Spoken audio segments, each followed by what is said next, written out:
Hello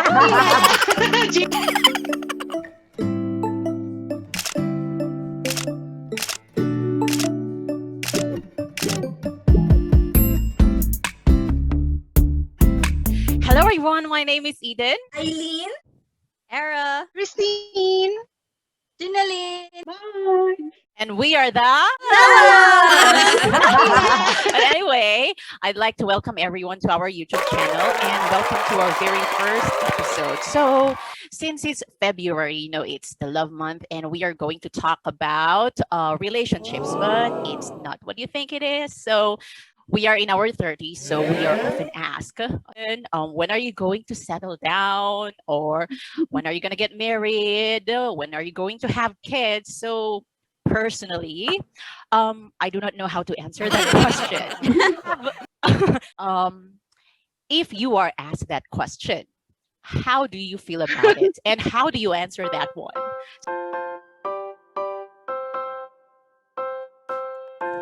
Honestly, not many people ask me that question. My family doesn't ask, or sometimes. Anyway, how do I feel about it? I understand them. Ang laging sagot bukas. Same thing with Eileen. I don't get this question from my family. Sa mga extended relatives ko narinig yung question na to. Yung feeling ko is, none of your business. Yung sagot ko is, it will come. And I don't really mind. But yung usual na sagot ko, siguro tingnan natin after pandemic. No excuse ang pandemic, ha? I'll cross the bridge when I'll get there. Ngayon ko lang actually na-realize na wala pala masyadong nagtatanong sa atin. Nagsawa na sila.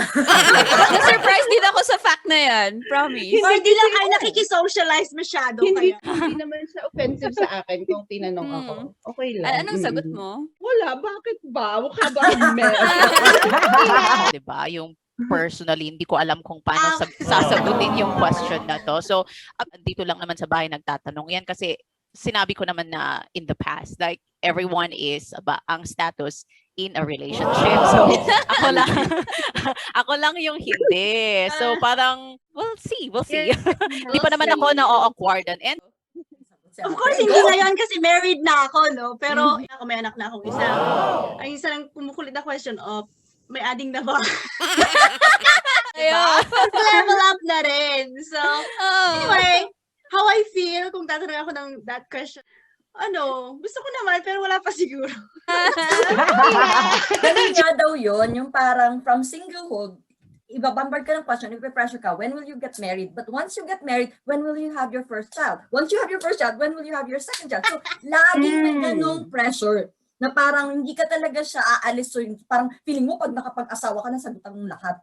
Hindi kasi may second na set ng yung relatives mo na tatanong sa'yo. Pang level naman.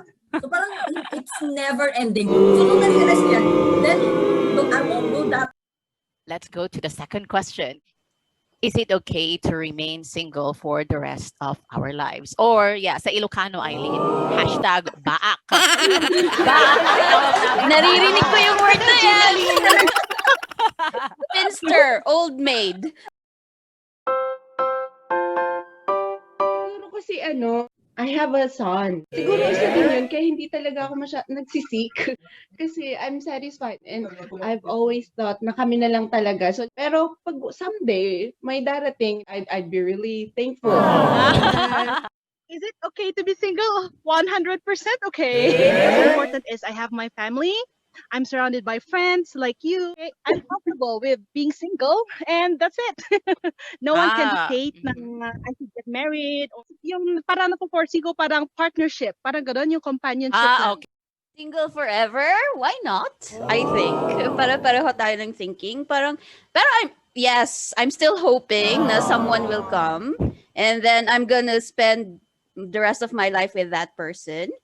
Pero kung hindi dumating, it's okay. I have my cat. Okay. Si Marge, may I have a anak. son. Si Christine, my partner. Ako, my cats.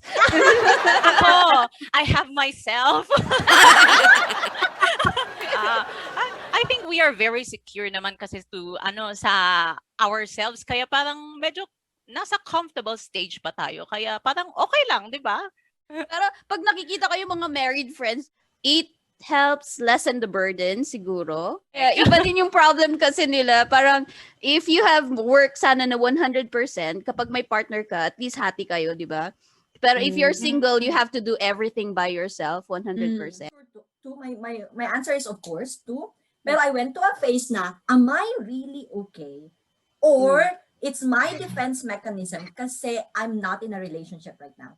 Di ba, you live alone for a long time. Sanay ka nang mag-isa. Sabi ko nga sa mga bata actually, if you want to get married, I feel like you should get married when you're younger. The older you get, the more, I don't know, for me, parang yung desire to get married is still there, pero mas okay nga, mas confident ka na sa sarili mo, mas okay ka nang mag-isa. So you will, pero ang maganda sa atin, we won't settle na for anything less. Kasi nga, naghintay ka na ng ganito katagal. Correct. You have to be choosy. Kasi we are so satisfied. Ganun. So parang companion yung hanap mo, di companion. Helper pala yung hanap mo, maghanap ka na helper mo.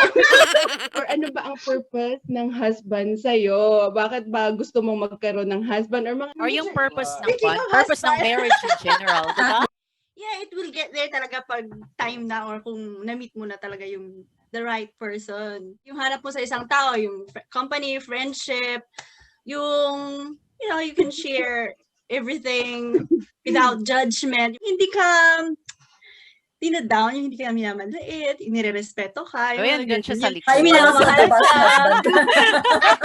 Doesn't just go in love. Hindi porke sinabi mo, oh, in love ka na sa kanya, or gusto mo siya, yung makakasama mo lang siya, ganun. It's not all about that. I understand yung iba, yung reason nila, hindi dapat makasal, ganyan. It has to be discussed by you and your partner or yung magiging husband mo, or like, halim mo ako, tsaka sa asawa ko. Because we were raised in Christian family. That's a big influence actually. And then we both agreed on it too. Ito naman talaga dapat kayo mag-base, hindi sa sasabihin sa ibang tao, di ba? Kasi hindi naman sila yung makakasama nyo. Depende rin minsan sa yung values ng couple, ganun, 'di ba? Yung background ninyo. So, Yes, kung gusto niyo that's magpakasal, then go ahead. Kung kung choice niyo ding maging, hindi kayo magpapakasal, but if you stay committed, yung ganun, Yeah. yung mag-promise lang kayong magsasama kayong dalawa kahit walang papel, then sa akin okay na sa akin yung ganun. Pero feeling ko masasagot din yung purpose. The purpose for me is to glorify God, to honor God with what I do. It will have more impact pag may kasama sa buhay. We look forward to the day na when you're married and both of you are worshiping or serving God through what ministry or whatever. So ganun ako. So in my case, I need to seal it with marriage, like with a marriage contract. During the wedding, you're glorifying and honoring God in front of these family and friends. So Sa akin, practicality, get married for your sake, for your security. Kasi if something happens, tapos in the future na hindi nyo alam yung mga properties nyo, sorry. yes, let's be practical. You need to. Kailangan ng documents. Ngayon. Na kahit napalitan lang yung pangalan, at least sa document, baliktad actually, you don't have to live together, basta may papel kayo, I'm okay. Lalo na kapag may anak kayo, you need to for the kid, kasi ang mahihirapan is yung anak ninyo. Pero anyway, to sum it all up, yun nga, to glorify God. So sa akin talaga po, kailangang may papel yan. Pag may darating man, iisipin ko na talaga na siya na to. Ang direction nito is kasal. Andun na yung commitment, andun na lahat. Yeah, I don't have to get married sa akin. Pero kung magpapakasal man ako, it's to make it legal. Ganun lang. Hindi ko kailangan ikasal. Something like that. Okay lang sa akin. Di ba? Magkaiba kami ng culture. Kaya, medyo kailangan pag-isipan yung culture niya, tapos yung culture ko dito, so saan kami mag-meet. Sa akin nga, it doesn't need to be like a church wedding or wedding. sa City Hall or like it just needs Oh, to yun, be yun, like, yun nga rin. at this point, wala na akong dream wedding. Correct.